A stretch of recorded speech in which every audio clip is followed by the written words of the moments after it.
we are here today talking a little Dragon Age Origins. I've got Рэем Muzykoi from BioWare here, and he's here to tell us a little about it. So, Ray, let's get right to it. You guys started with a demo today that really focused in on the sort of really the effects of your decisions throughout the game. So can you give us a brief overview of what you showed earlier? Sure. I mean, one of the things we're illustrating today was kind of a unique presentation with choice with consequence, kind of showing simulcast, two versions running in parallel with different party and different choices being made, and just showing how varied the experience is depending on what you do in combat, exploration, and narrative, and your progression, customization choices.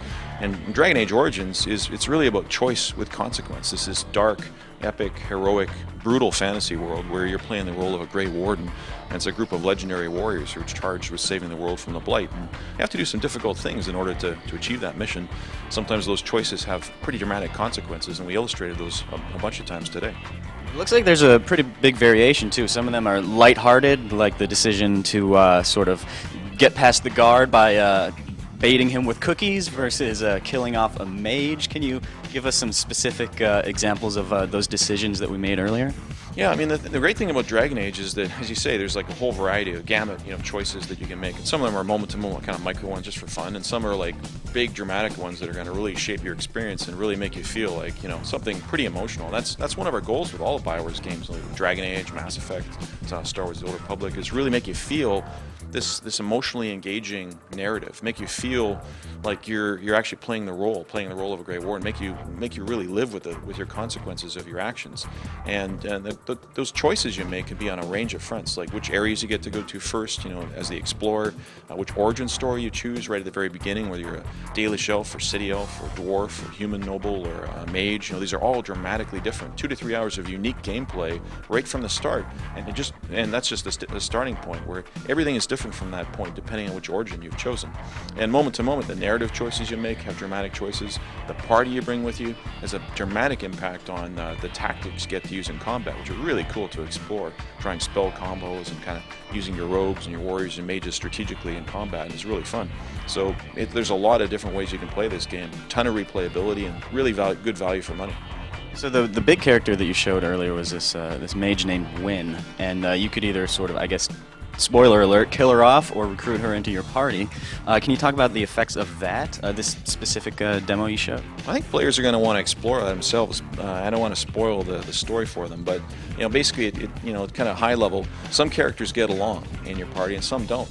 And that's one of the really fun parts of the game to explore, is having different people in your party at different times actually will have a dramatic impact on the way the story flows, including sometimes you can have a romance with some characters, or sometimes they'll hate each other enough that they'll leave, or they might even try to kill one another. So that's the dramatic impact of the choice that you make sometimes with different characters. But just like real people, they feel real. They feel like you're actually interacting with not just digital actors, but you're immersed in this virtual world that feels almost alive. They come to life.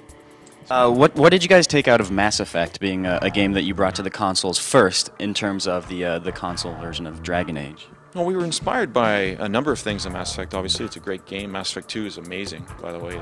I can't wait to be able to show more of that too. But the interface, the radio menu that is in Mass Effect in terms of how you select targets is the Dragon Age radio menu on console is kind of inspired by that. It's not exactly a copy of it, because Dragon Age has some different nuances in the way the controls work. But certainly players who are familiar with Mass Effect's radio menu, when you move it around and select targets and choose which powers or talents you bring on to your enemies in combat, for example, they're going to feel very comfortable with Dragon Age controls as well.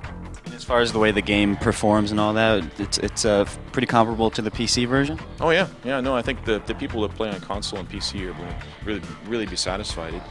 We want people, regardless of which platform they prefer as the primary platform, to feel like they're getting the same rich experience. And that's one of the great things about Dragon Age, is that we planned from the start with the BioWare Eclipse engine to make it a multi-platform launch on console and PC. So now it's coming to bear. Yeah, it absolutely looks good. Now, you were saying before that you guys are planning a lot of post-release DLC. Anything you can tell us about that right now? Oh yeah, no, it's one of the things. We'll have more info later in the summer about the post-release downloadable content. We're starting to build it out now. We have a plan that goes well beyond launch for the PDLC, for purchase by fans, and it's really high quality. And I think the fans are going to be really excited about some of the ways we're expanding the universe post-launch. And one of the things we're doing is allowing fans to do that content themselves. We're releasing the community the tools that we used to build the game. Right now, they're in the hands of all the fans. They can play them in beta form, and they're doing amazing things. So we learned from our experiences in Neverwinter Nights about optimal ways to form virtual teams of programmers, animators, artists, designers, and so on. And they're just going for it. They're having a great time already on Dragon Age. All right, well, Ray, it looks great. I know I'm excited for it. When should we expect to see the game in stores? Well, Dragon Age Origins is coming to Xbox 360, PS3, and PC in North America on October 20th and October 23rd in Europe. All right, thank you very much, Ray. All right, so stay tuned for more Dragon Age coverage in the very near future.